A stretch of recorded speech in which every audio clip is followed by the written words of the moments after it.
So very good morning. आज अपन बात करने वाले हैं जो आपका ह्यूमन डिजीज है, इसके अंदर अपना कौन सा है, लेक्चर नंबर अपना सेकंड रहने वाला है।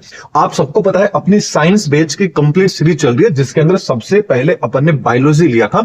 एंड बायोलॉजी में अपन ने जो आपका सबसे पहले जो बायोलॉजी के अंदर भी आपकी जूलॉजी वाला पोर्शन है एंड बॉटनी वाला पोर्शन है। बोलते हैं तो एनिमल्स वाला पोर्शन है, एक आपके प्लांट्स वाला है। तो सबसे पहले अपन ने जूलॉजी वाले पोर्शन को स्टार्ट किया था। उसमें से ऑलमोस्ट अपने काफी ज्यादा लेक्चर उसमें हो सके। सर्कुलेटरी सिस्टम हो गया, डाइजेस्टिव सिस्टम हो गया, एंडोक्राइन सिस्टम हो गया, रिप्रोडक्टिव सिस्टम हो गया, एक्सक्रीटरी सिस्टम हो गया, काफी सारे सिस्टम हो गए। अब अपन जो ह्यूमन डिजीज है, इस ह्यूमन डिजीज के अंदर जो अपना प्रीवियस लेक्चर था, उस प्रीवियस लेक्चर के अंदर अपन ने बात की थी कि भाई जो आपकी डिजीज है, ये डिजीज आपकी कितनी होती है, दो तरह से हो सकती है। एक तो आपकी इनेट होती है, एक आपकी क्या होती है, एक्वायर्ड होती है, बोले तो अडेप्टिव होती है।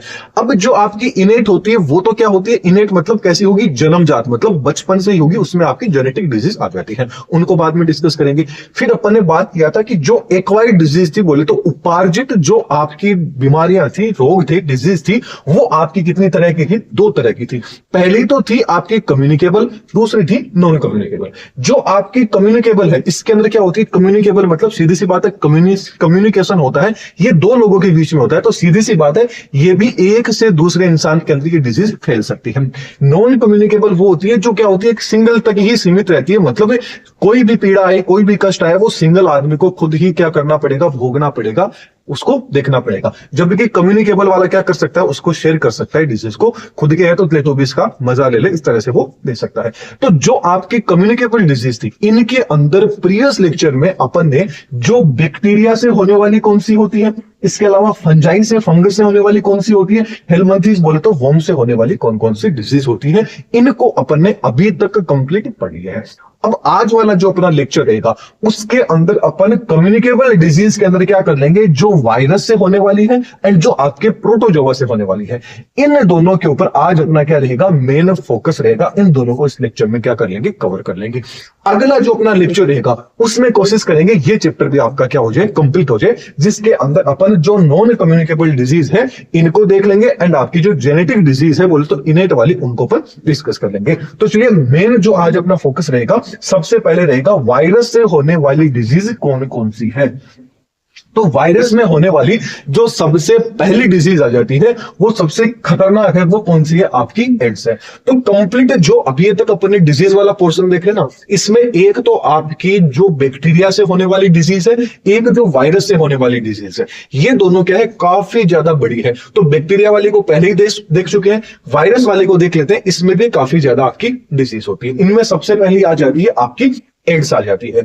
अब एड्स का आपसे फुल फॉर्म पूछ लीजिए, पूरा नाम पूछ लीजिए, तो याद रखना क्या होता है, एक्वायर्ड इम्यूनोडेफिशिएंसी सिंड्रोम क्या होती है, एड्स का पूरा नाम होता है। अब एड्स किससे होता है, कि किस वायरस से एड्स होता है, तो याद रखना उसका नाम क्या है, HIV वायरस होता है। बोले तो ह्यूमन इम्यूनोडेफिशिएंसी वायरस क्या होता है, उसका नाम होता है HIV वायरस, जिसको अपन बोलते हैं। अब याद रखना, जो आपका HIV वायरस है, ये यदि किसी के अंदर हो जाता है, तो सीधी सी बात है, उस बंदे को क्या हो जाएगी, या उस बंदी को क्या हो जाएगी, भाई एड्स हो जाएगा।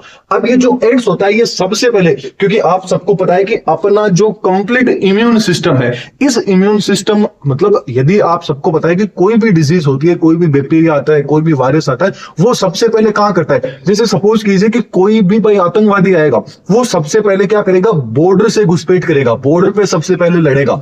तो यहां पर जो बॉर्डर रहता है, वो आपकी कौन होती है, इम्यूनिटी होती है।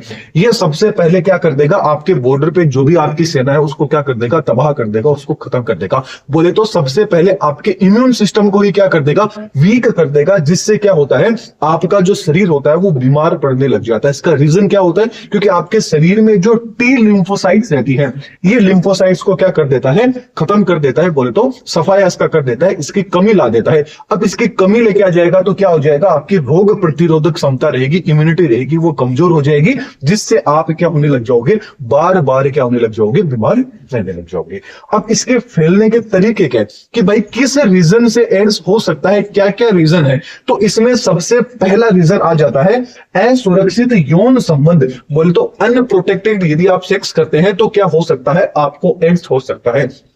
इसीलिए तो कहा, क्योंकि आज के जमाने में आप सबको पता है कोई भी एक दूसरे से मिल लेते हैं तो सबसे पहले यही वाला काम करते हैं, तो उसके लिए सबसे जो सुरक्षित है वही यही है कि क्यों होता है अनप्रोटेक्ट, बोले तो असुरक्षित यौन संबंध के कारण क्या हो सकता है, आपको एड्स हो सकता है। भाई दूसरा क्या कारण हो सकता है, ये तो पहला रीजन हो गया।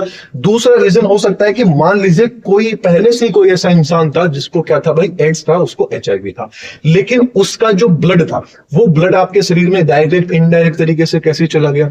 अब डायरेक्ट इनडायरेक्ट, जैसे फॉर एग्जांपल ले लीजिए, भाई आप नाई के पास में गए, हेयर कटिंग कराने, सैलून में गए, वहां पे शेविंग कराई, आपने कटिंग कराई, तो वहां पे जो ब्लेड यदि उसने उस व्यक्ति के यूज की थी जिसको HIV था और वही आपके लगा दी, आपके भी कट लग गया, तो क्या हो गया, आपका क्या हो गया, ब्लड उसके ब्लड से मिक्स हो गया, आपके शरीर में भी क्या चला जाएगा, HIV वायरस चला जाएगा। बोले तो जैसे सुई आ गया, रेजर आ गया, ब्लेड आ गया, यदि इन सब का वो यूज करता है तो भी क्या हो सकता है, आपको एड्स हो सकता है। दूसरी बात करें, मान लीजिए कोई भी ऐसा व्यक्ति था जो क्या था, HIV पॉजिटिव था, उसके HIV था, उसी का ब्लड क्या हो गया, किसी स्वस्थ इंसान के चढ़ा दिया गया, तो क्या हो जाता है, उसको भी HIV हो सकता है। इसके अलावा मान लीजिए कोई भी महिला होती है, प्रेग्नेंट होती है, या मतलब बोले तो जो आपका एड्स है ये माता पिता से बच्चे के अंदर भी क्या हो सकता है, ट्रांसमिट हो सकता है। ये चीज आपको याद रखनी है। ये तो अपन ने बात कर ली है। अब बात कर लेते हैं कि भाई टेस्ट हो तो गया, अपन ने इसके कैसे होता है ये भी देख लिया, तो भाई इसका इलाज, या बोले तो इस सबसे पहले तो अपन बात कर लेते हैं कि भाई इसमें कौन से टेस्ट को करते हैं, कि भाई पता कैसे चलेगा कि किसी बंदी को एड्स हो गया है। तो उसके लिए सबसे पहले क्या किया जाता है, इलिसा नामक जो टेस्ट है वो किया जाता है। इसकी फुल फॉर्म पूछ ली जाए तो याद रखना, एंजाइम लिंक्ड इम्यूनोथेरेपी, आपकी ऐसे क्या होता है, इसकी फुल फॉर्म होती है। ये कई बार पूछा जाता है कि एड्स के परीक्षण की कौन सा टेस्ट करते हैं, तो एलिसा टेस्ट करते हैं। अब एक तो एलिसा करते हैं, इसके अलावा एक टेस्ट और होता है जिसको VBT बोलते हैं, वेस्टर्न ब्लॉट टेस्ट बोला जाता है।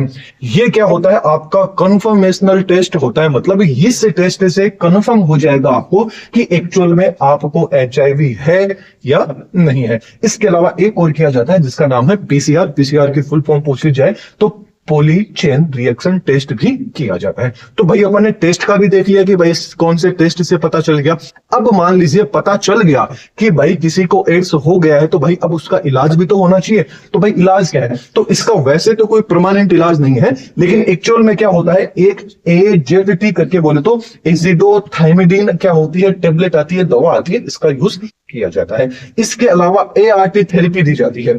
ART थेरेपी का मतलब क्या हो जाता है, एंटी रेट्रोवायरल थेरेपी, क्योंकि सीधी सी बात है रेट्रोवायरस के कारण ये हो रहा है। तो इस वायरस के जस्ट अपोजिट वाली जो थेरेपी है वो दी जाती है, जिसका नाम क्या है, एंटी रेट्रोवायरल थेरेपी क्या है, जिसको भी एड्स हो जाता है उसको दी जाती है। अब ये जो एंटी रेट्रोवायरस है, बोले तो जो आपका ये जो रेट्रोवायरस अपन बोल रहे हैं, ये रेट्रोवायरस क्या है, एक तरह का क्या होता है, RNA वायरस होता है। RNA वायरस मतलब देखिए, एक तो DNA वायरस होता है, एक RNA वायरस होता है। DNA वायरस तो वो होता है जिसमें जेनेटिक, उसका खुद का जो जेनेटिक मटेरियल होगा वो कैसा होता है, DNA होता है।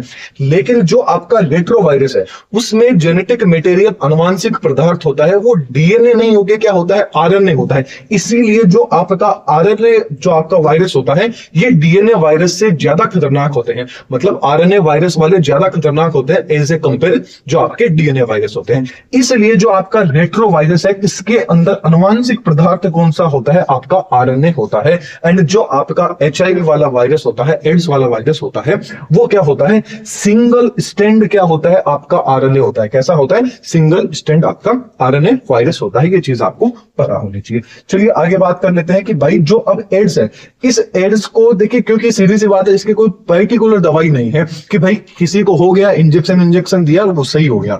तो इसको फैलने से रोकने के लिए कुछ अपन को क्या करना पड़ेगा, जागरूक करना पड़ेगा लोगों को। तो सबसे पहले थोड़ी सी जो कॉमन चीज है, जो ज्यादातर आपके एक तरह से मान लीजिए जनरल साइंस में पूछी जा सकती है, वो चीज कौन सी, ये चीज आपको पता होनी चाहिए।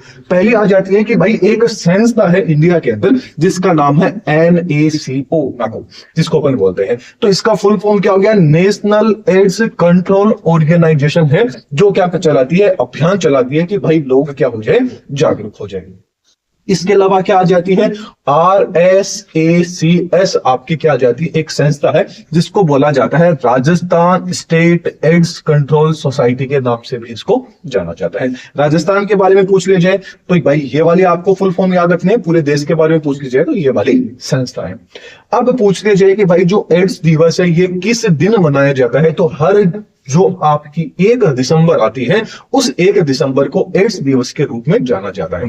अब एड्स का सिंबल पूछ लिया जाए कि भाई क्या सिंबल है, तो याद रखना जो लाल कलर का जो रिबन है वो रिबन क्या होता है भाई, एड्स का सिंबल होता है। कुछ इस तरह का रेड कलर का क्या होता है, रिबन होता है, जो क्या होता है आपके एड्स का सिंबल होता है। अब ठीक ऐसे ही इससे इंस्पायर होके जो आपके भारतीय रेल है इसने भी क्या है एक एक्सप्रेस मतलब एक ट्रेन चलाई है जिसका नाम क्या है, रेड रिबन एक्सप्रेसवे है, वो चलाई है ताकि क्या हो, लोगों को क्या किया जा सके, जागरूक किया जा सके एड्स के प्रति। तो इसकी क्या मतलब, इससे प्रोटेक्शन के लिए तो आप सबको पता है कि भाई किस चीज का प्रोटेक्शन होता है, मतलब जब भी आप यौन संबंध बनाते हैं तो सीधी सी बात है कंडोम वगैरह होती है उनका यूज करना होता है। तो ये चीज तो आपके एग्जाम में आएगी नहीं, मेन जो चीज थी वो चीज मैंने आपको बता दी। अब एक चीज है वो आपको याद रखनी है कि भाई यूएसए की एक कंपनी है जिस कंपनी का नाम है गिलियड, जिसका नाम क्या है, गिलियड है।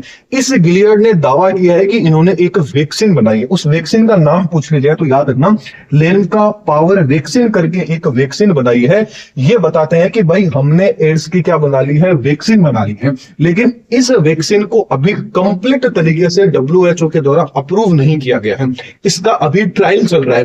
पूछ लिया जाए कि भाई इसका ट्रायल कहां चल रहा है, तो याद रखना एक युगांडा नामक देश है, वहां पर क्या चल रहा है, इसका ट्रायल चल रहा है। तो वेरी वेरी इंपॉर्टेंट पॉइंट है, ये चीज आपको याद रखनी है क्योंकि युगांडा क्या है, अफ्रीका साइड में है और जो एड्स था ये सबसे पहले अफ्रीका की साइड में ही मिला था। तो ट्रायल भी सबसे पहले क्या है, उसी साइड में क्या है, ये ट्रायल चल रहा है। तो याद रखना यूएसए की कंपनी है जिसका नाम है गिलियड और उन्होंने जो वैक्सीन बनाई है उस वैक्सीन का नाम पूछ लिया जाए तो याद रखना लेनका पावर वैक्सीन है। इस वैक्सीन को बनाई है, इसका ट्रायल अभी चल रहा है, कंप्लीट रूप से WHO ने भी मान्यता नहीं दी है। और ये ट्रायल कहां चल रहा है भाई, युगांडा नामक देश के अंदर चल रहा है।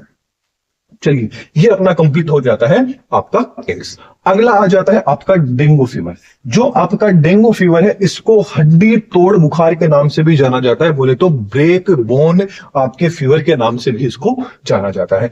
पूछ लिया जाए कि भाई डेंगू होता है ये कौन से वायरस से होता है, तो याद रखना एक वायरस है आर्बो परिवार, मतलब आर्बो परिवार का जो मतलब आर्बो वायरस है ये क्या है, एक पूरी की पूरी फैमिली है।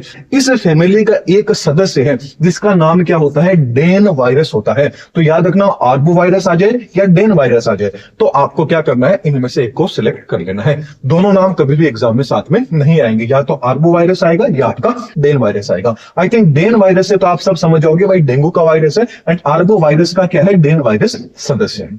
अब पूछ लिया जाए कि भाई इसका वेक्टर कौन होता है, रोग वाहक कौन होता है, तो याद रखना जो डेंगू होता है इसका रोग वाहक कौन होती है, मादा एडिज मच्छर होती है। ये चीज आपको याद रखनी है। अब एक चीज हमेशा याद रखना कि जितनी भी बीमारियां हो रही हैं सब में ऑलमोस्ट कौन है भाई, मच्छर काम में आ रहे हैं। मच्छर तो आ रहे हैं लेकिन मच्छर के अंदर भी कौन आ रही है, जितनी भी मादाएं हैं, मतलब जितने भी फीमेल होती है। कि सत्य चीज यहाँ पे होगी कि जितनी भी फीमेल होती है उनका एक ही काम होता है, खून चूसने का काम होता है। खैर ये मजाक था कि भाई जितनी भी जो फीमेल्स होती है उन फीमेल का काम ही क्या होता है भाई, खून पीने का होता है। तो वो क्या होती है भाई, मादा आएगी। जबकि याद रखना जितने भी, क्योंकि जितने भी आप डिजीज पढ़ोगे ना उसमें नर का नाम कभी भी नहीं आएगा। तो नर कभी भी है वो गंदी चीज नहीं पीता है, खून वून नहीं पीता है, वो हमेशा अच्छी चीज पीता है। जैसे क्या चीज पीता है भाई, आपने फूल देखे होंगे, फूल का जो मकरंद होता है, जो जूस होता है, ये चीज पीते हैं फूल। जो मतलब जो क्या होते हैं, जो आपके नर होते हैं, जबकि मादाएं होती है वो क्या करती है, खून पीती है। उन नर का भी खून पीती है, दूसरे नर का भी खून पीती है। तो ये चीज याद रखनी है कि जितने भी मच्छर होते हैं उनमें से मादाएं होती है, वही क्या करती है, ज्यादातर उन्हीं से क्या है ज्यादातर डिजीज फैलती है। तो खैर ये तो सारी चीजें मजाक की थी जो बता दी। तो बाकी बस मेन इतना याद रखना है, पूछ लिया जाए कि डेंगू किससे होता है, तो डेंगू किससे होता है, मादा जो एडिज मच्छर होता है उससे होता है। अब पूछ लिया जाए कि इसके क्या क्या सिम्टम है, क्या क्या लक्षण आपको देखने को मिलेंगे। तो लक्षण क्या देखने को मिलेंगे, आपको काफी ज्यादा फीवर रहेगा, बुखार रहेगी, जोड़ों में दर्द रहेगा, जॉइंट्स रहेंगे उनमें पेन रहेगा एंड आपके शरीर में जो प्लेटलेट्स रहेगी उन प्लेटलेट्स की क्या आ जाएगी, कमी आ जाएगी। अब प्लेटलेट्स की कमी आ गई तो सीधी सी बात है कि आपके शरीर शरीर में ब्लड क्लोटिंग नहीं हो पाएगी, क्योंकि सर्कुलेटरी सिस्टम में प्लेटलेट्स को अपन अच्छे से पढ़ के आए, वहां पे पता है कि प्लेटलेट्स का मेन काम क्या होता है, ब्लड क्लोट करने के अंदर ज्यादा हेल्प रहता है। इसीलिए तो देखा होगा कि जिसकी प्लेटलेट्स काफी ज्यादा नीचे तक गिर जाती है तो कई बार कान में से भी खून आने लग जाता है, नाक में से भी खून आने लग जाता है, आंखों से खून आने लग जाता है। तो ये नॉर्मल चीजें हैं। अब बात कर ली जाए कि भाई इसका ट्रीटमेंट क्या है, इसका इलाज क्या है। तो सबसे पहले तो डॉक्टर क्या करता है कि भाई उसको, जिसको भी डेंगू हो गया है, उसको सबसे पहले प्लेटलेट्स हो गया एंड जो विटामिन के हो गया, इसका क्या दिया जाता है, इंजेक्शन दिया जाता है। क्यों? क्योंकि जब अपन ने ब्लड क्लॉटिंग पढ़ा था तो वहां पे एक विटामिन का काफी ज्यादा इंपॉर्टेंट था, कौन था, विटामिन के। तो इसका इंजेक्शन दिया जाता है ताकि ब्लड क्लॉटिंग अच्छे से हो जाए, खून शरीर से बाहर ना पाए। अब बात करते हैं थोड़े से इंपॉर्टेंट पॉइंट की। अब इंपॉर्टेंट पॉइंट की बात ये करते हैं कि भाई जापान है, जापान की एक कंपनी है जिसका नाम है टेकेडा फार्मास्यूटिकल। इस कंपनी ने क्या है, डेंगू के लिए एक वैक्सीन बनाई है कि आगे भविष्य में किसी को डेंगू ना हो, इसके लिए एक वैक्सीन परमानेंट सॉल्यूशन बनाया है जिसका नाम क्या है, टेक 300 वैक्सीन। पूछ ली जाए कि भाई डेंगू की जो वैक्सीन बनाई गई है उस वैक्सीन का नाम क्या है, तो वो जापानी कंपनी है जिसका नाम है टेकेडा फार्मास्यूटिकल, और उसने क्या बनाई है, आपकी टेक 300 क्या बनाई है, वैक्सीन बनाई है। थोड़ा सा जनरल नॉलेज का क्वेश्चन है, आपको पता होना चाहिए। चलिए डेंगू अपन ने देख लिया। अगला वायरस में आ जाता है आपका पोलियो वायरस। पोलियो वायरस है, इसका फुल फॉर्म पूछ लिया जाए तो याद रखना क्या है, पोलियो माइलाइटिस रोग। बोले तो पोलियो माइलाइटिस डिजीज क्या आ जाता है, इसका पूरा नाम आ जाता है। पूछ लिया जाए कि पोलियो कौन से वायरस के कारण होता है, तो याद रखना जो एंटेरो वायरस है, इस वायरस के कारण क्या होता है, पोलियो डिजीज होती है। अब ये जो पोलियो होता है, इस पोलियो में एक्चुअल में होता क्या है, तो पोलियो के सिम्टम की बात करें तो ये क्या करता है, आपकी जो मांसपेशी, बोले तो जो आपका मस्कुलर सिस्टम है, आपका जो नर्वस सिस्टम है, इन दोनों पे क्या करता है, ये अटैक करता है, इनको क्या करता है, इफेक्ट करता है, इनको प्रभावित करता है, जिससे क्या होता है, आपके हाथ पैर हो गए, इनकी मांसपेशियों में क्या आ जाता है, लकवा आ जाता है। तो ज्यादातर आपने देखा होगा जिनको पोलियो होता है उनकी मांसपेशियां हाथ ऊपर नीचे होते हैं, आपने देखा होगा। लेकिन एक्चुअल में अभी इंडिया है पोलियो मुक्त बताया जाता है कि इंडिया पोलियो मुक्त हो चुका है। तो अब आगे बात करते हैं इनमें इन्फेक्शन की। इन्फेक्शन की बात करें तो ये जो आपका पोलियो है, ये कब होता है, जब बचपन में, यदि आप बड़े हो गए ना 15-20 साल के हो गए तो उसके बाद में डरने की बात नहीं है, आपको पोलियो कभी भी नहीं होगा। ये पोलियो कब होता है, जब आप 0 से लेके बच्चे हो तब से लेके 5 साल की उम्र तक ही यदि आपको पोलियो हो गया तो आपको हो गया, अदरवाइज आपको पोलियो बिल्कुल भी नहीं होगा। इसीलिए एक स्लोगन चला था जिसका नाम क्या था, 2 बूंद जिंदगी। तो 2 बूंद जिंदगी लीजिए और पोलियो से मुक्त हो जाइए। तो पोलियो का अपन इलाज की बात करते हैं तो पोलियो के लिए क्या है, वैक्सीनेशन द्वारा ही क्या हो सकता है, इसका इलाज हो सकता है। और 2 वैक्सीन यहां पर काम आती है। पहली वैक्सीन तो वो आ जाती है जिसको क्या दिया जाता है, 2 बूंद जिंदगी की दे दी जाती है, एक आ जाती है इंजेक्शन के द्वारा। तो आपने देखा होगा, आपने ये चीज देखी होगी कि जब 2003 होगी, 2004, 2008, मतलब ये जो 2000 से लेके 2010-14 तक का जो टाइम था, इसके अंदर काफी ज्यादा ट्रेंडिंग में चला था 2 बूंद जिंदगी की पीजिए और पोलियो से मुक्त हो जाइए। तो फिलहाल क्या है, 2014 के बाद से माना जाता है कि अपना जो देश है ये पोलियो मुक्त हो चुका है। तो पहले सबसे पहले 2 वैक्सीन अपन बात कर रहे हैं कि भाई 2 तरह की वैक्सीनेशन दिया जाता है। पहली तो आ जाती है ओपीवी, जिसको बोला जाता है ओरल पोलियो वैक्सीन। तो जो ओरल पोलियो वैक्सीन है, पूछ जाए कि इसको सबसे पहले किसने बनाया था, तो याद रखना जो सेबिन नामक वैज्ञानिक थे, इन्होंने बताया था, इसीलिए इसको सेबिन वैक्सीन के नाम से भी जाना जाता है। इसके अंदर क्या होता है, तो सीधी सी बात है, ओरल वैक्सीन है तो इसको क्या दिया जाता है, 2 बूंद होती है, ये क्या देती है, माउथ में दे दी जाती है। तो इसको किससे लिया जाता है, डायरेक्ट मुंह से लिया जाता है। जबकि जो दूसरी ये कौन सी थी, IPV वैक्सीन थी, जिसका नाम है इनएक्टिवेटेड पोलियो वैक्सीन। इस वैक्सीन को किसने खोजा था, जो आपके साल्क नामक वैज्ञानिक थे, इन्होंने खोजा था। इसलिए इनके सम्मान में इसको क्या है, साल्क वैक्सीन नाम दे दिया गया है। इसको किसके द्वारा दिया जाता है, इंजेक्शन के द्वारा क्या है, इसको दिया जाता है। तो माउथ के द्वारा तो OPV को दिया जाता है एंड इसमें IPV को दिया जाता है। ये चीज आपको याद रखनी है। अब थोड़ा सा जीके बात कर लेते हैं इसमें। तो याद रखना जो आपका पोलियो अभियान है, ये पूछ लिया जाए पोलियो अभियान कब से स्टार्ट हुआ था और कब खत्म हुआ था। तो याद रखना 1995 था, 1995 में पोलियो अभियान को स्टार्ट किया गया था। एंड भारत पोलियो मुक्त कब हो गया था, 2014 के अंदर क्या हो चुका है, भारत पोलियो मुक्त हो चुका है। मतलब 2014 से अब जो भी बच्चे जन्म लेते हैं उनके पोलियो होने के चांस न के बराबर होते हैं। क्यों, क्योंकि उनके अंदर क्या है, पहले से आपको पता है, जैसे ही बच्चे का जन्म होता है उसको इंजेक्शन लगा दिया जाता है। अब पूछ लीजिए भाई पोलियो दिवस कब मनाया जाता है, तो याद रखना 24 अक्टूबर को, हर साल 24 अक्टूबर को पोलियो दिवस के रूप में मनाया जाता है। ये चीज आपको याद रखनी है। चलिए ये चीज होगी। अब अगला वायरस आ जाता है हाइड्रोफोबिया, जिसको क्या बोला जाता है, रेबीज वायरस के नाम से भी जाना जाता है ना। रेबीज डिजीज आखिरकार क्या होती है, तो रेबीज जो डिजीज है या जो आपका हाइड्रोफोबिया है, देखिए हाइड्रोफोबिया, हाइड्रो का मतलब क्या होता है, वाटर से होता है, पानी से होता है, फोबिया का मतलब क्या होता है, डर से होता है। मतलब जिसको भी रेबीज हो जाता है या हाइड्रोफोबिया हो जाता है उसको पानी से डर लगने लग जाता है। तो ये किस रीजन से होता है, कौन से वायरस के कारण होता है पूछने जाए तो याद रखना जो आपका रेबडो नामक वायरस है इसके द्वारा आपको क्या हो सकता है, रेबीज हो सकता है।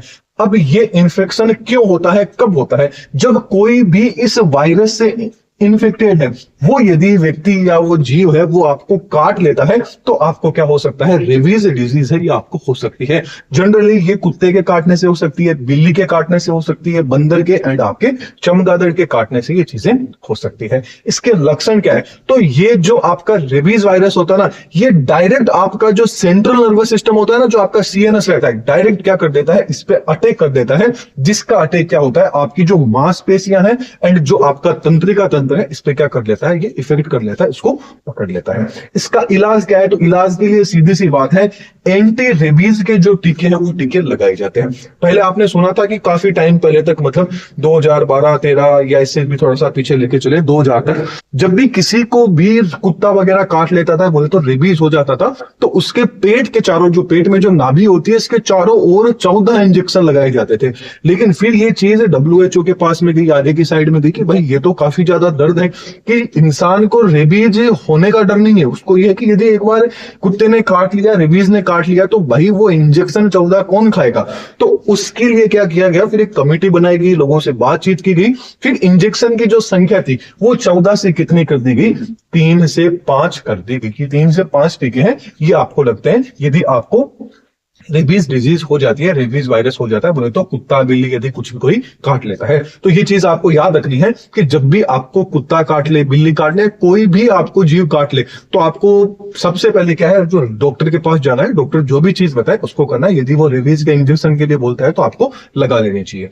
अब आगे बात करते हैं, जो आपका रेबडो वायरस होता है ना, ये क्या करता है कि देखिए मैंने बताया था ना कि भाई इससे हाइड्रोफोबिया हो जाता है। तो हाइड्रोफोबिया के पानी से डर क्यों लगता है, क्योंकि इसके अंदर क्या होता है, जो अपने यहाँ पे मांसपेशियां होती है ना गले में, ये क्या करता है, इन मांसपेशियों को लॉक कर देता है, जिससे वो जो पानी पीने वाला होता है ना, उस पानी को पी नहीं पाता, जिससे उसको क्या लगता है, पानी पीने से एक्चुअल में डर लगता है। इसीलिए तो उसको क्या बोला जाता है, हाइड्रोफोबिया बोला जाता है। चीज आपको पता होनी चाहिए कि क्यों नहीं पीता है, क्योंकि रेबडो वायरस क्या करता है, आपकी जो गले की जो मांसपेशियां, मांसपेशियों को ही लो कर देगा। तो सीधी सी बात है, आप पानी पी ही नहीं पाओगे, इसीलिए आपको क्या लगेगा, पानी से आपको डर लगेगा।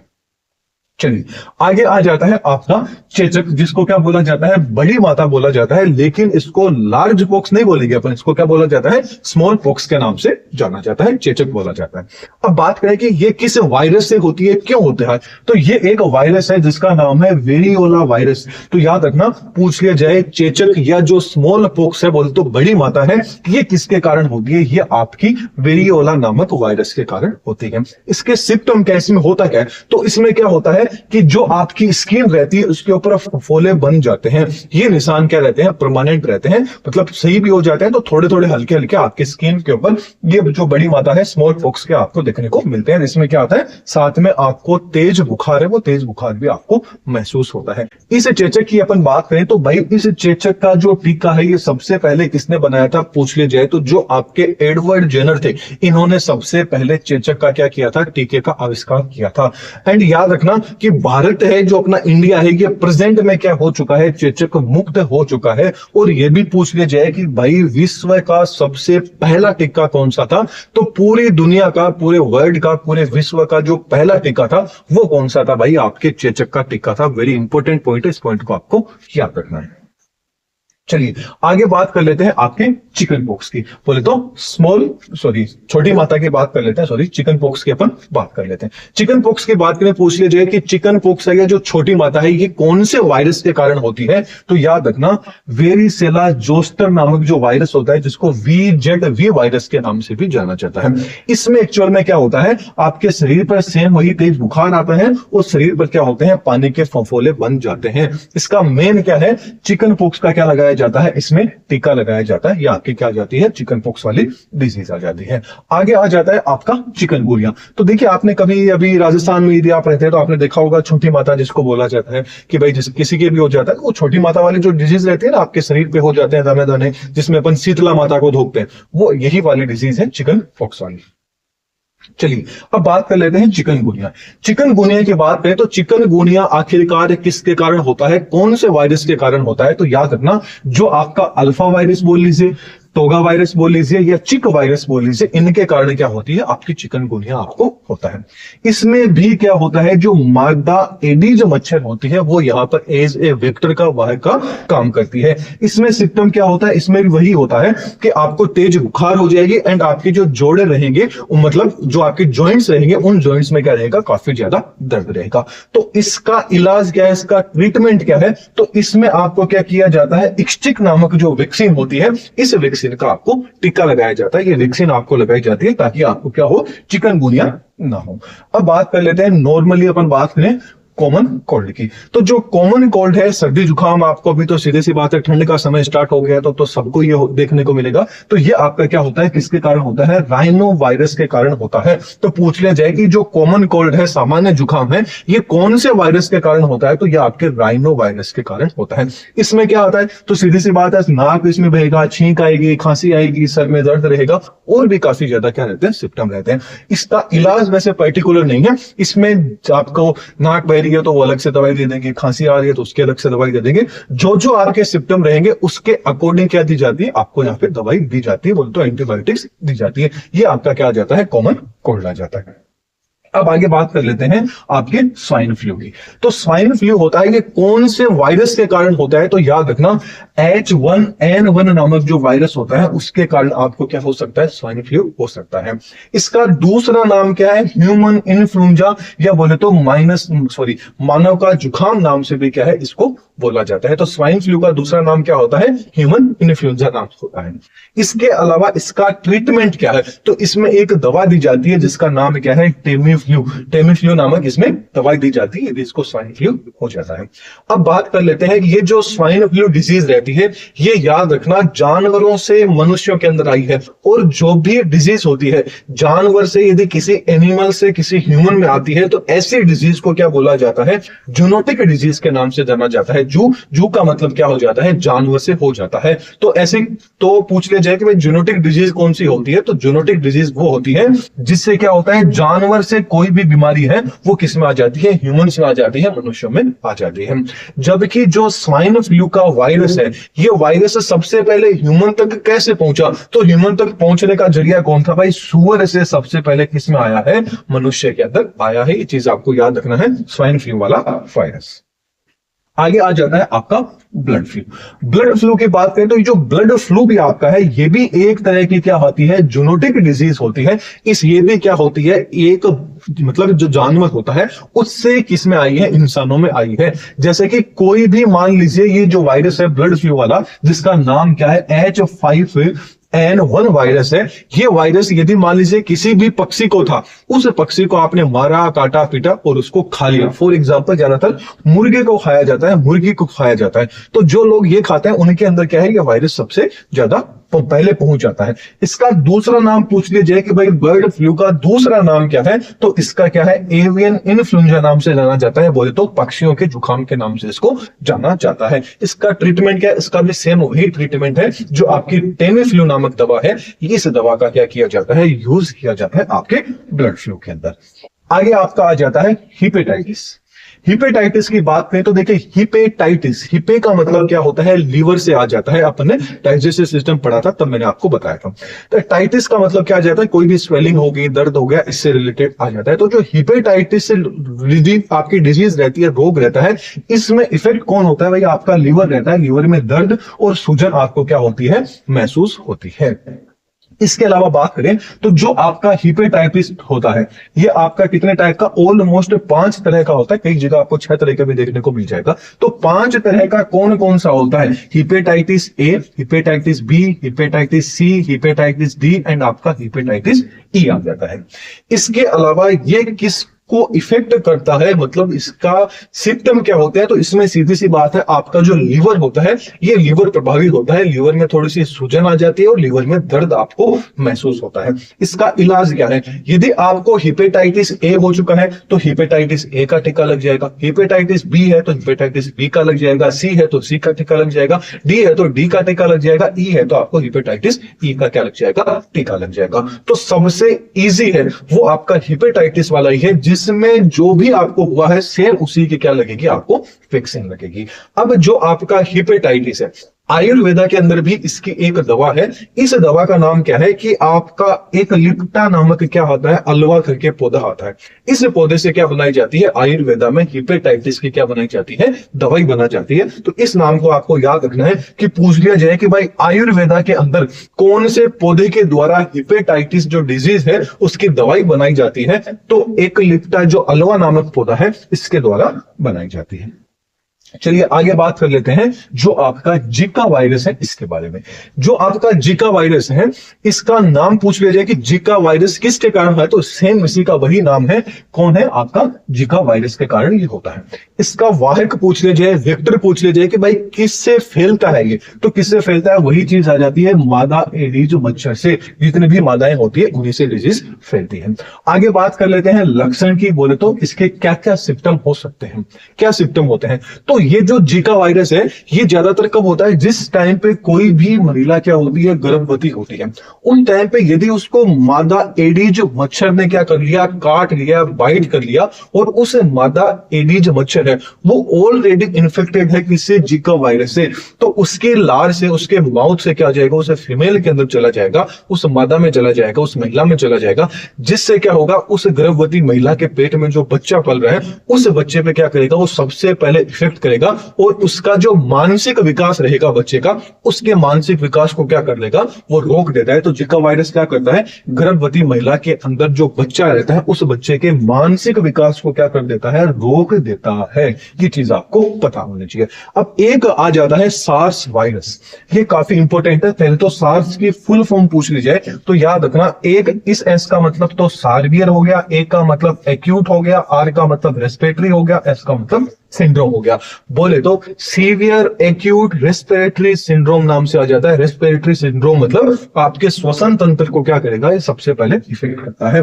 पूछ लिया जाए कि भाई सार्स जो आपका वायरस है ये वायरस सबसे पहले कहां फैला था, तो याद रखना 2003 के अंदर जो आपका चाइना है, इस चाइना के अंदर सार्स वायरस फैला था। ये जो सार्स वायरस है ये याद रखना जो कोरोना परिवार का ही एक सदस्य है, जिसका नाम क्या है, सार्स कोवी वायरस नाम से आ जाता है। ये क्या है, आपके सारे के सारे कोरोना, देखिए अभी जो कोरोना कोविड-19 आया था ना, वो भी कोरोना परिवार का ही सदस्य है। कोरोना परिवार काफी ज्यादा बड़ा है, अलग अलग आए हैं। अब जितने भी आपके वायरस आए ना, ये ऑलमोस्ट सारे के सारे चाइना से ही निकले हैं। जैसे कि लेटेस्ट में भी देख लीजिए कोविड-19, तो कोविड-19 का पूरा नाम पूछ लीजिए, फुल फॉर्म पूछ लीजिए, तो कोविड-19 का पूरा नाम क्या है, कोरोना वायरल आपकी डिसीज हो जाती है। इसके वायरस का नाम पूछ लीजिए तो वही है कोविड-19 वायरस इसका हो जाता है। इसके सिम्टम पूछ लीजिए कि इसके क्या लक्षण है, तो लक्षण में याद रखना आपको क्या हो जाएगी, जुकाम होगी, बुखार होगी। इसमें सबसे ज्यादा जो आपके फेफड़े होते हैं, लंग्स होते हैं, सबसे ज्यादा इफेक्टिव होते हैं एंड सांस लेने में आपको तकलीफ होती है।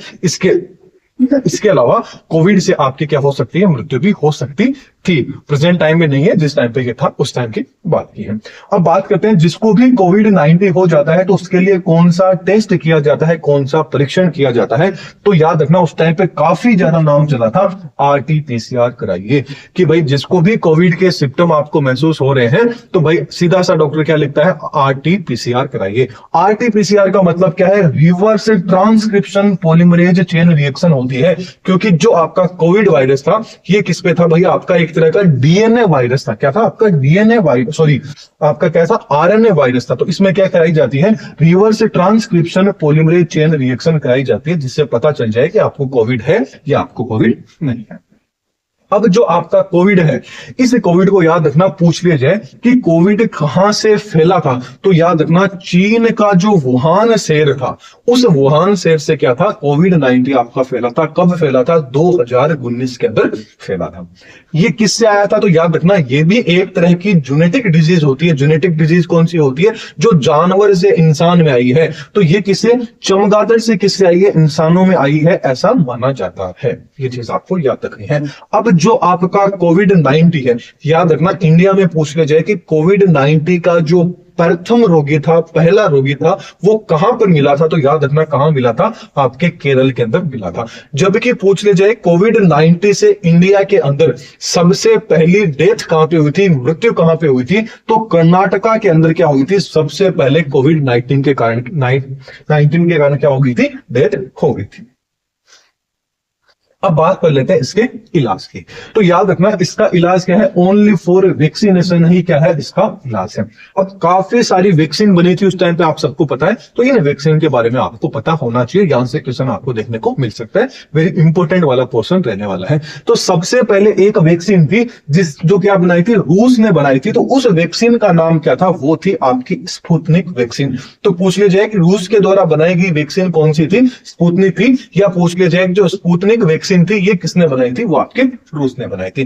ठीक ऐसे एक वैक्सीन थी जिसका नाम था मॉडर्ना वैक्सीन। मॉडर्ना वैक्सीन किसने बनाई थी भाई, यूएसए के द्वारा ये बनाई गई थी। जबकि पूछ लिया जाए कोविशील्ड जो आपकी वैक्सीन है वो किसने बनाई थी, तो कोविशील्ड आपकी सीरम इंस्टीट्यूट ऑफ इंडिया ने बनाई थी, और ये कहां पर है भाई, आपके पुणे के अंदर स्थित है। जबकि कोवैक्सीन के बारे में पूछ लिया जाए कि भाई कोवैक्सीन किसने बनाई थी, तो कोवैक्सीन भारत बायोटेक इंस्टीट्यूट ने बनाई थी, और ये आपके कहां है, हैदराबाद के अंदर है। ये चीज आपको पता होनी चाहिए। इसके अलावा इनोवेक जो आपकी वैक्सीन है ये किसने बनाई थी, तो याद रखना भारत बायोटेक इंस्टीट्यूट एंड इसके साथ में जो वॉशिंगटन इंस्टीट्यूट है यूएस का, इन दोनों ने मिलकर क्या थी, इनोवेक वैक्सीन बनाई थी। इनोवेक पहली ऐसी वैक्सीन थी जो क्या थी, आपकी नेजल स्प्रे थी, मतलब इसमें इंजेक्शन नहीं लगाया जाएगा, इसमें सिर्फ नाक के अंदर एक दो बार स्प्रे किया जाएगा। अब ये सबसे इफेक्टिव इसको माना जाता था, क्यों, क्योंकि इसमें 3 सबसे प्रभावशाली पावरफुल एंटीबॉडीज ये क्या थी, बनाती थी। ये काफी ज्यादा महंगी थी, काफी ज्यादा कॉस्टली भी थी। लेकिन पूरे दुनिया के अंदर भारत एकमात्र ऐसा देश था जिसने सबसे पहले क्या था, इसका सफल परीक्षण के लिए मंजूरी दी थी। तो याद रखना सफल परीक्षण के लिए सबसे पहले मानव के ऊपर इस वैक्सीन को, इनोवेक वैक्सीन को किसने मंजूरी दी थी, तो याद रखना किसने दी थी भाई, आपके भारत ने सबसे पहले दी थी। अब आगे आ जाता है आपका मम्प्स रोग, या जिसको गलसुआ डिजीज के नाम से भी जाना जाता है। जो आपका मम्प्स रोग है, इसके अलावा जो मीजल जिसको अपन खसरा रोग बोलते हैं, या जो आपका रूबेला है, इन तीनों की वैक्सीन एक ही है, इन तीनों का इलाज एक ही है, इसलिए इन तीनों को क्या है, अपन साथ में पढ़ रहे हैं। तो सबसे पहले मम्प्स की बात करें, गलसुआ की बात करें, तो ये कौन से वायरस के कारण होता है, तो याद रखना पैरामिक्सो वायरस का एक परिवार है जिसके अंदर कौन आ जाता है, आपका मम्प्स वायरस आता है, जिसके कारण आपको गलसुआ रोग हो सकता है। इसका लक्षण क्या है, तो ये आपकी जो पेरोटिड ग्लैंड होती है, पेरोटिड डाइजेस्टिव सिस्टम में पढ़ा था ग्लैंड के बारे में, तो यहां पे क्या होती है, आपकी पेरोटिड ग्लैंड होती है, जिसके क्या होती है, इनमें इन्फेक्शन हो जाता है, काफी ज्यादा हेवी हो जाती है, भारी हो जाती है, और यहां पर बच्चों में क्या होने लग जाता है, दर्द होने लग जाता है। इसके इलाज की बात करें तो इसका इलाज कौन है, MMR का टीका होता है। ये भी आपका ट्रिपल एंटीजन टीका था, जैसे अपन ने बैक्टीरिया वाले चैप्टर के अंदर पढ़ा था, वैसे ही ये भी क्या है, ट्रिपल एंटीजन टीका है। मतलब 3 डिजीज का समाधान एक ही इंजेक्शन में, एक ही टीके में हो जाएगा। यहाँ पे एक M का मतलब मम्प्स से आ जाता है, दूसरे M का मतलब आपका मीजल मिजल से आ जाता है, और तीसरे आपका सॉरी ये वाला जो आर है इसका मतलब रूबेला से आ जाता है। अगले की बात करते हैं, आपका आ जाता है मिजल्स, जिसका नाम क्या आ जाता है आपका खसरा आ जाता है। इसके वायरस की बात करें तो इसका जो वायरस है वो कौन सा है, मोरबेली नामक वायरस होता है, इसके कारण हो जाता है, या इसको खसरा वायरस के नाम से भी जाना जाता है, या इसको अपन बोले तो मिक्सो वायरस के कारण ही आपको हो सकता है। इसमें क्या होगा, इसका सिम्टम क्या रहेंगे, इसके लक्षण क्या रहेंगे, तो आपके शरीर पे क्या होने लग जाएंगे, दाने होने लग जाते हैं लाल लाल कलर के, एंड आपको काफी ज्यादा बुखार आने लग जाएगा, और नाक से काफी ज्यादा पानी है वो आपके आने लग जाएगा। इसके इलाज की बात करें तो वही इसका इलाज है, MMR का क्या दिया जाता है, आपको टीका लगाया जाता है। अगला आ जाता है रूबेला आपका। तो जो रूबेला होता है, इसके वायरस की बात करें तो इसका कौन सा आ जाता है, रूबेला वायरस ही क्या है इसका मतलब जिससे फैलता है वो वायरस है इसका। इसके अलावा इसमें लक्षण की बात करें, सिम्टम की बात करें तो शरीर पर दाने हो जाएंगे और आपको क्या हो जाएगा, बुखार हो जाएगा। इसका भी वही इलाज है, आपको MMR का क्या लगाया जाता है, टीका लगाया जाता है। MMR यहाँ पे क्या है, ट्रिपल एंटीजन टीका होता है, जिसका मतलब एक M का मतलब मम्स हो गया, दूसरे का मिजल्स हो गया, और ये जो R है इसका मतलब किससे आ जाता है, रूबेला से आ जाता है। तो ये भी आपका ट्रिपल एंटीजन वैक्सीन होती है। अब बात कर लेते हैं आपके प्रोटोजोआ से कौन कौन से रोग हैं, डिजीज है, ये आपको हो सकती है। इसमें सबसे पहले आपका कौन आ जाता है, मलेरिया आ जाता है। अब पूछ लिया जाए कि मलेरिया कौन से प्रोटोजोआ के कारण हो सकता है, तो याद रखना उसका नाम क्या है, प्लाज्मोडियम आ जाता है। अब जो प्लाज्मोडियम है, इस प्लाज्मोडियम की क्या है, 4 टाइप होते हैं, 4 अलग अलग तरह का क्या होता है, प्लाज्मोडियम होता है। जिसका पहला नाम तो आ गया आपका प्लाज्मोडियम फाल्सीपेरम, कौन सा आ जाता है, प्लाज्मोडियम फाल्सीपेरम। दूसरा आ जाता है प्लाज्मोडियम आपका फाइविक्स। तीसरा आ जाता है प्लाज्मोडियम आपका कौन सा आ जाता है, ओवेरा आ जाता है। चौथा कौन सा आ जाता है, प्लाज्मोडियम आपका मलेरिया आ जाता है। पूछ लिया जाए इन तीनों में से सबसे खतरनाक कौन सा है, सबसे घातक आपका प्लाज्मोडियम कौन सा है, तो याद रखना जो प्लाज्मोडियम फाल्सीपेरम होता है ये सबसे घातक होता है। इससे सबसे ज्यादा क्या होते हैं, मतलब ये यदि हो जाता है तो मतलब ये मान लीजिए कि बहुत ही घातक श्रेणी के अंदर आ जाता है।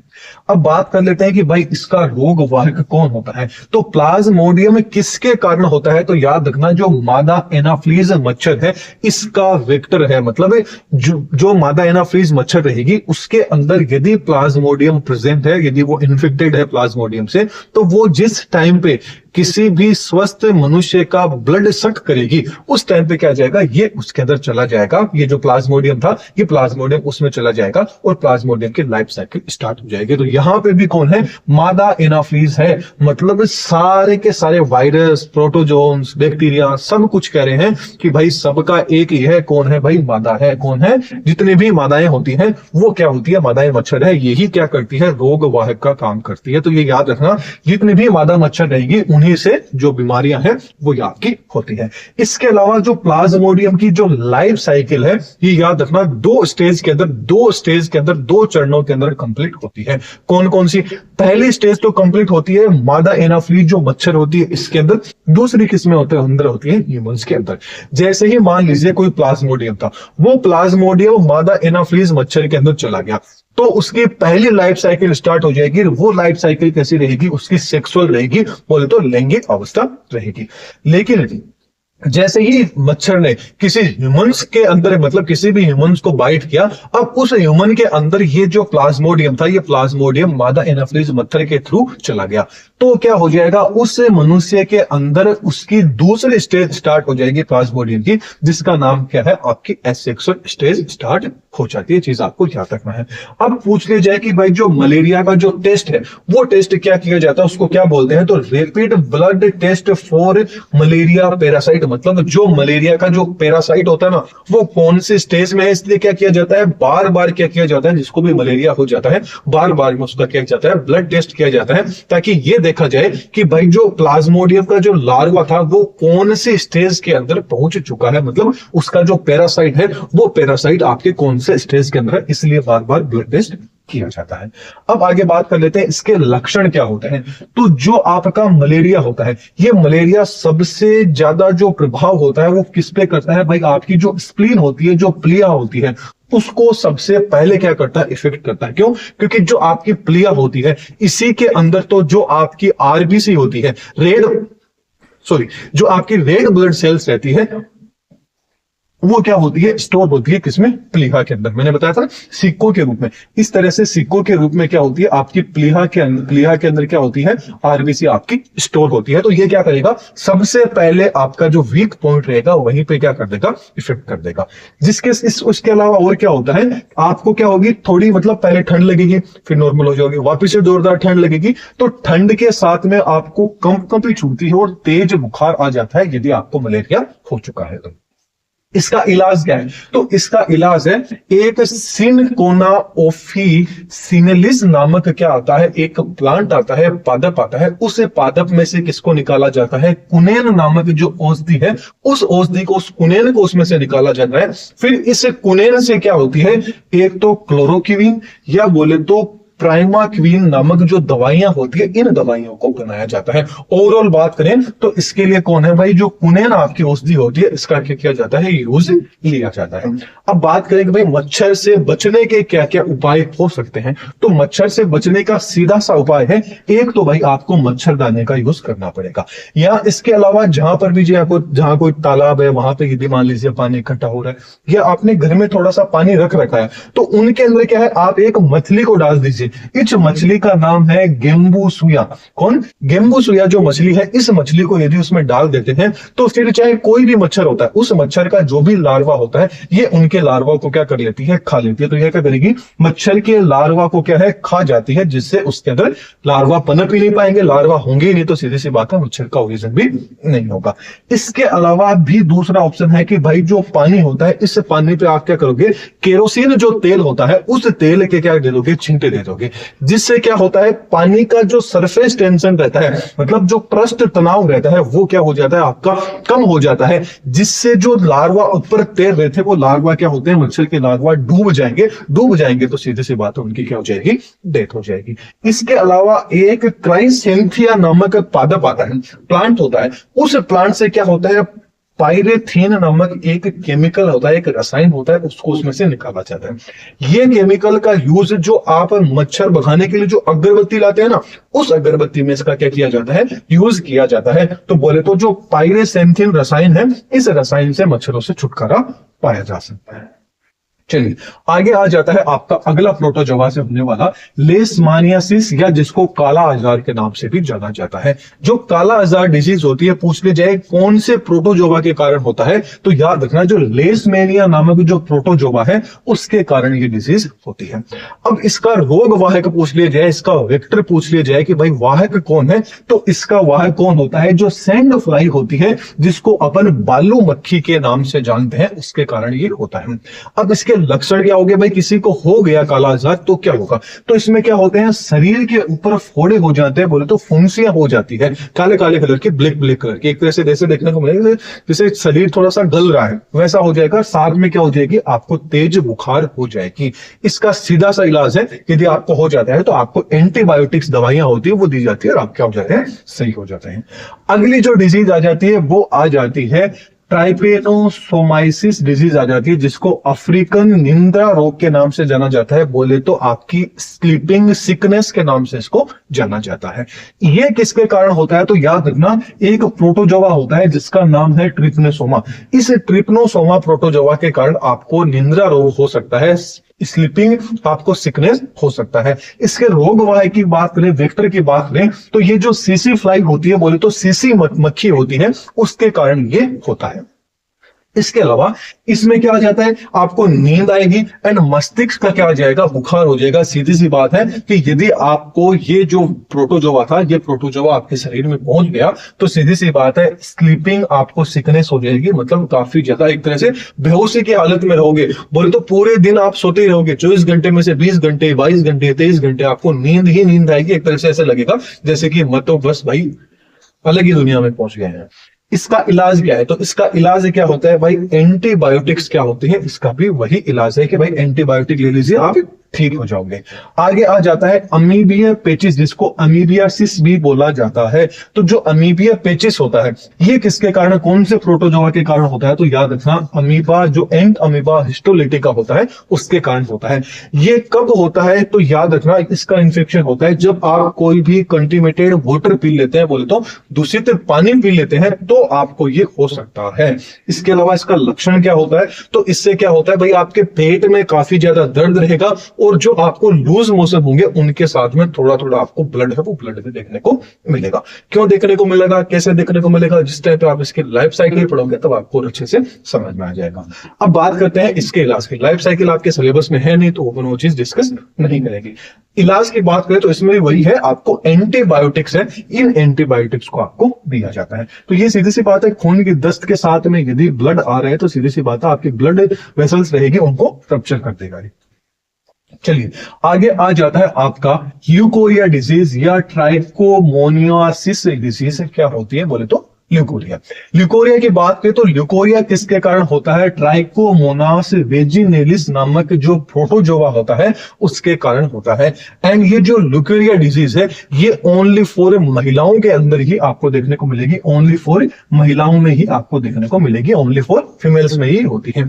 इसका लक्षण क्या होता है, तो इसका लक्षण है जो महिला की जो योनि मार्ग होती है, बोले तो जो उसका वेजाइना होता है उसके अंदर से क्या होता है, सफेद पानी निकलने लग जाता है, बोले तो व्हाइट डिस्चार्ज है वो होने लग जाता है उनकी वेजाइना से। तो इसका इलाज क्या है, तो इसका इलाज सीधी सी बात है, जो एंटीबायोटिक्स है वो एंटीबायोटिक्स से क्या होता है, इसका इलाज होता है। ये जनरली लगभग काफी महिलाओं में ये डिजीज देखने को मिल जाती है। चलिए आगे आ जाता है आपका पायरिया। जो आपका पायरिया होता है ये पूछ लिया जाए कि भाई कौन से प्रोटोजोआ के कारण होता है, तो याद रखना जो आपका एंट अमीबा जिम्बेलिस नामक जिमजेबेलिस नामक जो प्रोटोजोआ होता है उसके कारण ये होता है।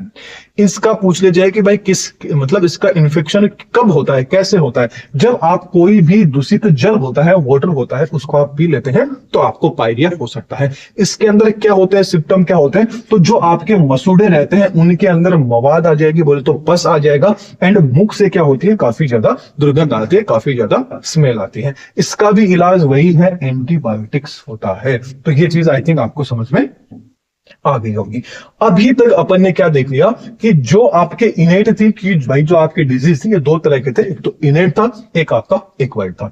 इनेट को एक बार अपने छोड़ा था, अपने एक्वायर्ड डिजीज ली थी, एक्वायर्ड में भी संक्रामक असंक्रामक दोनों ली थी। आज अपनी जो संक्रामक है बोले तो कम्युनिकेबल डिजीज है, ये सारी की सारी क्या हो चुकी है, कंप्लीट हो चुकी है। अब जो अगला लेक्चर रहेगा उसमें अपन नॉन कम्युनिकेबल बोले तो असंक्रामक डिजीज है, असंक्रामक डिजीज को पढ़ेंगे। इसके अलावा जो इनेट डिजीज थी, जन्मजात डिजीज थी, उनको देख लेंगे और अपना एक चैप्टर क्या हो जाएगा, कंप्लीट हो जाएगा। अब इसके जो कंप्लीट जो नोट्स हैं वो नोट्स जो भी अपनी लैब असिस्टेंट की क्लासेस चल रही है इनके जो भी नोट्स हैं वो नोट्स आपको अपनी प्ले स्टोर के ऊपर एप्लीकेशन है दादीज ग्रुप ऑफ एजुकेशन, इसी चैनल के नाम से है, तो उस पे जाइए और जाके क्या कीजिए, नोट्स को आप क्या कर लीजिए, डाउनलोड कर लीजिए। तो चलिए अगले लेक्चर में फिर मिलेंगे। चैनल पे नए हैं तो चैनल को सब्सक्राइब कीजिएगा। इसके अलावा काफी सारा कंटेंट आपको यहाँ देखने को मिलेगा आने वाले टाइम के अंदर, जो आपकी मतलब जो भी आपकी टेस्ट सीरीज रहेगी, जो भी चीज आपके लैब असिस्टेंट में जो भी चीज यूजफुल रहेगी वो सारी की सारी आपको अपनी एप्लीकेशन पे देखने को मिल जाएगी। तो जो नोट्स रहेंगे ना, जो भी लेक्चर अपन पढ़ रहे हैं, इन सब के नोट्स आपको यहाँ पर एकदम फ्री में मिलेंगे, तो वो टेंशन बिल्कुल भी नहीं लेना है। नोट्स आपको एकदम फ्री के अंदर यहाँ पर मिलेंगे, बस एप्लीकेशन को डाउनलोड करना है और नोट्स आप जैसे जैसे क्लासेस चलती है वैसे वैसे इनके नोट्स वहां पर मिलते रहेंगे। तो चलिए अगले लेक्चर में फिर मिलेंगे। चैनल पे नए तो चैनल को सब्सक्राइब कर लीजिएगा एंड ज्यादा से ज्यादा लोगों को वीडियो को शेयर कीजिएगा। Thank you.